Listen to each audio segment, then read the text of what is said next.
Зошто водородот го кочи лансирањето на Артемис 2? Течниот водород повторно е главна пречка за НАСА, откако протекување на горивото ја прекина последната проба на само 5 минути пред симулираното полетување. Проблематичната природа на водородот. Микроскопски честички. Поради екстремно малата молекула, водородот лесно бега ген низ најмалите пукнатини во системот.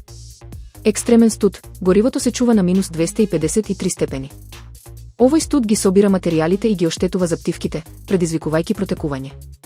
Технолошко наследство. Ракетата користи мотори од старата шатл програма кои се ефикасни, но историски познати по вакви технички дефекти. Следни чекори. Инженерите ќе се обидат да ги направат поправките директно на лансирната рампа. Новата цел за историскиот лет на четворицата астронаути околу месечината е 6 март. Заклучок. Иако водородот е тежок за контрола, тој е неопходен за потребната моќност на мисијата. За НАСА, секое протекување е безбедносна црвена линија кај што не смее да се премине. Кина тестираше ветерница што лебди на 2000 метри.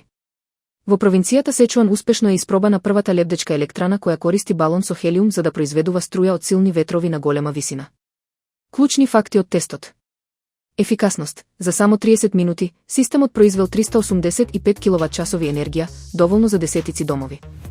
Предност. На висина од 2000 метри ветровите се посилни и попостојани отколку на земјата. Инфраструктура. Струјата се пренесува преку кабел директно во мрежата, без потреба од огромни бетонски столбови. Идни предизвици.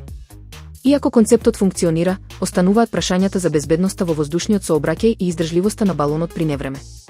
Сепак, овој модел е идеален за тешко пристапни и планински региони. Заклучок. Успешниот тест покажува дека енергетската иднина се сели во небото.